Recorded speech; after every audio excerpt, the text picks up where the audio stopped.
Hello everyone, welcome back to my new vlog.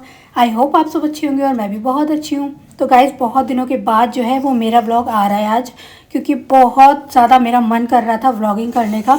और आजकल मैं व्लॉगिंग तो बिल्कुल भी नहीं कर पाती हूँ, शॉर्ट्स जो है उन्हीं को अपलोड कर पाती हूँ। तो यहाँ पर मैं कर रही हूँ आज व्लॉगिंग, और आप लोगों के लिए एक छोटी सा व्लॉग जो है वो मैंने रेडी किया है। तो देखते हैं आपको पसंद आता है या नहीं आता है। तो जितना भी पसंद आए ना, प्लीज़ प्लीज़ प्लीज़ मेरे चैनल को जो न्यू है ना वो सब्सक्राइब कर लेना, लाइक कर देना, कमेंट कर देना, और साथ के साथ फैमिली एंड फ्रेंड्स में शेयर कर देना। तो यहाँ पर मैं कर रही थी अप्पे की तैयारी, जो कि बच्चों को बहुत ज़्यादा पसंद है। तो सूजी को मैंने फुलाकर साइड में रख दिया है।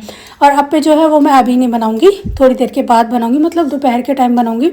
और आज है जो होली निकल कर जाती है ना, उसके बाद जो हम बासोड़ा पूजते हैं, तो बस वही वाली पूजा आज हुई थी। और खाना तो रखा हुआ है ऑलमोस्ट, तो मुझे आज कुछ नहीं बनाना है। ओनली सब्ज़ी जो थी वो नहीं बनी हुई रखी थी, तो मैं यहाँ पर बना रही हूँ आलू गोभी की सब्ज़ी, जो कि मैंने गैस पर चढ़ा रखी है। और रात को मैंने पूरियाँ सेक कर रख दी थी, क्योंकि जिस दिन बासोड़ा होता है उस दिन बासा खाना ही खाया जाता है। तो बहुत जगह मुझे नहीं पता कहाँ कहाँ ये सब होता है, लेकिन हमारे यूपी में तो ज़्यादातर यही होता है। तो यहाँ पर थोड़ा सा चाट मसाला जो है वो मैंने ऐड कर दिया है सब्ज़ी के अंदर। चाट मसाले से क्या होता है ना, थोड़ा सा एक अलग सा टेस्ट आ जाता है सब्ज़ी में, तो अच्छा लगता है मुझे। लेकिन मैं ज़्यादा यूज़ नहीं करती हूँ, प्रॉब्लम हो जाती है इस वजह से। तो यहाँ पर अभी मैं ले रही थी वार्म वाटर, यानी कि गर्म पानी। थोड़ा सा गर्म पानी मैं आजकल पीने लगी हूँ, क्योंकि मुझे ऐसा लगता है कि मेरा जो वेट है वो कुछ ज़्यादा ही बढ़ने लगा है।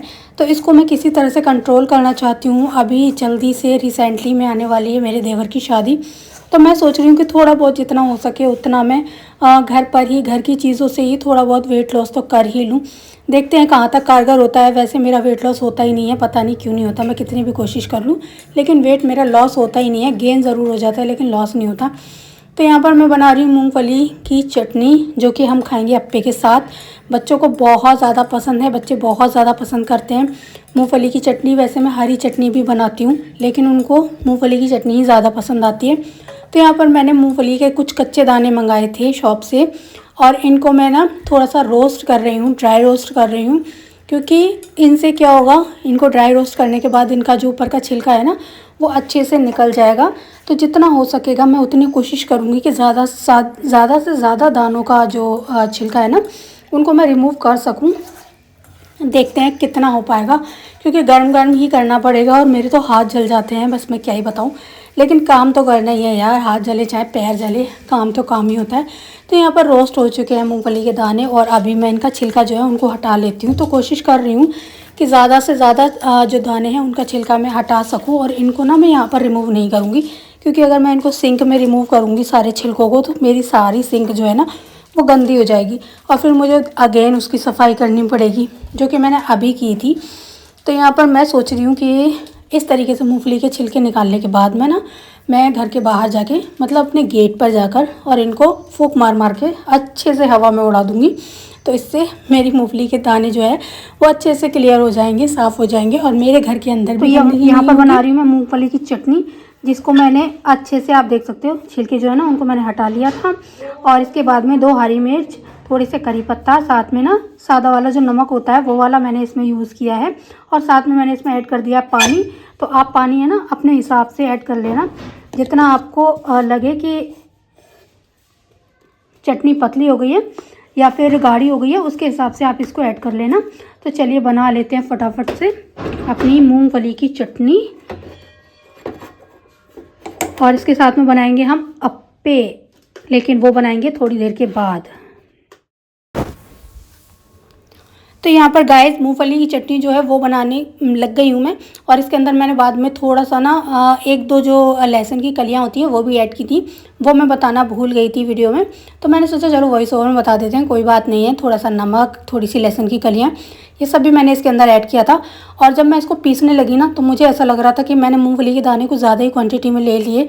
मेरा जो ये मग था वो पूरा ऊपर तक फुल हो चुका था, और मैं इसके अंदर पानी ऐड किए जा रही थी, लेकिन उसके बावजूद ये बहुत ज़्यादा ना गाढ़ी हुई जा रही थी, पतली हो ही नहीं रही थी। तो मुझे इसमें बहुत थोड़ी सी मतलब दिक्कत आई।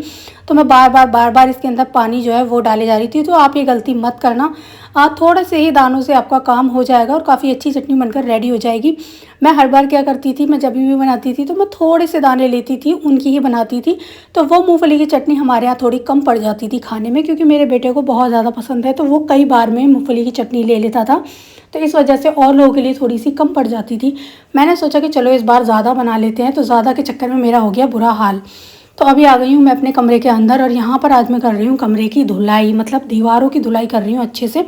क्योंकि मेरी दीवार जो है ना बेडरूम की, यहाँ पर बहुत मतलब गंदे वाले जो दाग थे वो लग गए थे। क्योंकि हम लोग कुछ काम करते हैं तो गीले हाथ हुए या किसी चीज़ के हाथ हुए, लाकर दीवार पर उंगलियां टेक दी, है ना, उस तरीके से वो दाग जो है वो बहुत गंदे लगते हैं। तो ये मैं काफ़ी टाइम से देख रही थी, सोच रही थी कि इनको मैं क्या करूं, कैसे इन दागों को छुटाऊं। फिर मुझे अचानक से याद आया कि यार मेरा जो पेंट है उसको तो मैं वॉश कर सकती हूँ, और यहाँ से मेरा पेंट भी नहीं छूटेगा और दाग भी अच्छे से साफ़ हो जाएंगे। तो मैंने क्या किया कि बर्तन मांजने वाला साबुन, और उसको ले आई उठाकर किचन से, और बस उसका जो सॉफ्ट वाला जूना होता है ना, उसको मैंने दीवार पर घिसना शुरू कर दिया हल्के हाथों से, जिससे कि पेंट भी नहीं निकला और मेरी जो दीवार थी ना वो भी एकदम नीट और क्लीन हो गई। तो मुझे बहुत अच्छा लग रहा है। और कल मैंने की थी, आज भी मैं अपनी दीवार को देख रही हूँ तो मुझे बहुत ज़्यादा खुशी हो रही है, क्योंकि उस पर दाग धब्बे मुझे बिल्कुल नहीं दिखाई दे रहे हैं और बहुत ही अच्छी लग रही है। कमरे का लुक भी जो है वो थोड़ा सा डिफरेंट हो गया है, क्योंकि वो एक गंदी सी दीवार जो दिखाई देती थी ना, वो अब मुझे नहीं दिखाई दे रही है। और ये जो बिजली का बोर्ड है ना, इसको भी मैं सोच रही हूँ कि किसी तरह से क्लीन करूँ। लेकिन जब मैं इसको दीवार को वॉश कर रही थी तो बहुत संभाल कर रही थी, क्योंकि इसके अंदर पानी नहीं जाना चाहिए था। अगर बिजली के बोर्ड में पानी चला जाता या मेरा गीला हाथ भी लग जाता ना, तो शायद हो सकता है कि मेरे को करंट लग सकता था। तो इसकी वजह से मैं थोड़ा संभाल कर ही कर रही थी। लेकिन ये बिजली के बोर्ड भी ना बहुत ज़्यादा काले पड़े हुए हैं, तो मैं इनको सोच रही हूँ कि किस तरीके से वॉश करूँ। अगर लाइट चली जाएगी उसके बाद भी इसमें इन्वर्टर का करंट रहेगा, तो मुझे बहुत डर है कि मैं किस तरीके से इसको क्लीन करूँगी। तो देखते हैं मैं किस तरीके से इसको क्लीन कर पाऊँगी। सोच रही हूँ मैं इसके बारे में कुछ, या तो ऐसा हो सकता है कि मैं वॉल से इस बिजली के बोर्ड को ना निकलवा लूँ, उसके बाद ही मैं क्लीन कर पाऊँगी। तो आप देख सकते हो कि यहाँ पर ना मेरी वॉल जो है ना कितने अच्छे से साफ़ हो गई है। थोड़ी सी गीली है ये, इसकी वजह से आपको यहाँ पे थोड़े से स्पॉट दिखाई दे रहे होंगे, लेकिन ये पानी के स्पॉट है। और मैंने पंखा चला दिया था। ये जब ये दीवार ना पूरी सूख जाएगी तो उसके बाद में इस पर बिल्कुल भी दाग नहीं दिखेंगे। और यहाँ पर आप बोर्ड भी देख सकते हो कितना ब्लैक है। तो मुझे लग रहा है कि इसको भी क्लीनिंग की ज़रूरत है। मुझे घर में गंदगी बिल्कुल भी पसंद नहीं है, फिर वो चाहे बिजली का बोर्ड हो या मेरे बेडरूम की दीवार हो या फिर मेरा बेड हो। तो यहाँ पर अभी मैं आ चुकी हूँ नहा धोकर, अपने कपड़े वगैरह जो मैंने वॉश किए थे उनको सुखाने के लिए आ गई हूँ। और ना बहुत तेज़ वाली धूप निकलती है आजकल, मतलब एक सेकंड भी आप धूप में खड़े नहीं हो सकते हो, इतनी तेज़ वाली धूप निकलती है। विंटर्स के टाइम पे क्या होता था कि हम लोग धूप ढूंढते हैं, जिधर को धूप सरकती जाती है उधर को हमारी कुर्सियाँ सरकती जाती हैं। लेकिन गर्मियों में क्या होता है कि जिधर धूप आती जाती है वहाँ से हम दूर भागते जाते हैं और छाँव की तलाश करते हैं। तो बस क्या ही बोलूँ मैं, गॉड ने सब कुछ ना उल्टा पुल्टा बनाया हुआ है, कभी धूप कभी छाँव कभी धूप। तो चलिए ये तो चलता ही रहेगा, क्योंकि ये लाइफ का एक चक्र है। सुख दुख, हंसी खुशी और गम आंसू, ये सब कुछ इन्हीं के मिक्सचर से ही तो लाइफ बनी है। और जो इस लाइफ को हंसते हंसते झेल लेता है ना, वही सच्चा योद्धा कहलाता है। तो अभी यहाँ पर मैंने पैरदान वगैरह जो मैट वगैरह थे घर के, वो भी सारे वॉश किए थे। उनको भी मैं यहाँ पर अच्छे से सुखा लूँगी, क्योंकि इनके अंदर ना बहुत ज़्यादा धूल मिट्टी भर चुकी थी। कपड़े वगैरह सारे आज क्लीन करने के बाद मेरा मन भी बहुत ज़्यादा हल्का हो गया है। और जो पैरदान वगैरह मैट वगैरह जो मैंने अपने रूम का मैट था उसको भी मैंने आज वॉश किया था। बहुत ज़्यादा डस्ट जो है ना वो निकली थी, क्योंकि एक्चुअली ऐसा है ना, हमारे घर के सामने जो खरंजा है वो भी कंप्लीट नहीं हुआ है, मिट्टी का ही बना हुआ है। तो बहुत ज़्यादा डस्ट जो है वो आती है घर में। तो अभी फ़िलहाल हो चुकी है इवनिंग और मैं जा रही हूँ छत पे। तो देखना है कपड़े सूखे हैं या नहीं सूखे हैं। जो सूखे हुए कपड़े हैं हमारे, उनको उतार कर हम नीचे ले आएंगे और उनको तह बनाकर अच्छे से रख देंगे। तो चढ़ते चढ़ते ना मैं तो बहुत ज़्यादा थक जाती हूँ ऊपर तक, क्योंकि 3rd फ्लोर पर जाकर छत है। तो मेरे लिए तो चढ़ना ना बहुत ज़्यादा मुश्किल हो जाता है। लेकिन जब अपना खुद का काम होता है ना और कोई और करने वाला नहीं होता है घर में, सारी जिम्मेदारियाँ अपने ऊपर होती हैं, तो वो खुद को ही अकेले को देखनी पड़ती हैं। फिर चाहे आप वो हंस के करो या रो कर करो। तो मेरा तो यहाँ पर बस ऐसे ही चलता रहता है। तो ये सारे कपड़े मैं उतार लेती हूँ और इनको अच्छे से मैं तह लगाकर नीचे जाकर और अपनी सबकी वार्डरोब में रख दूँगी।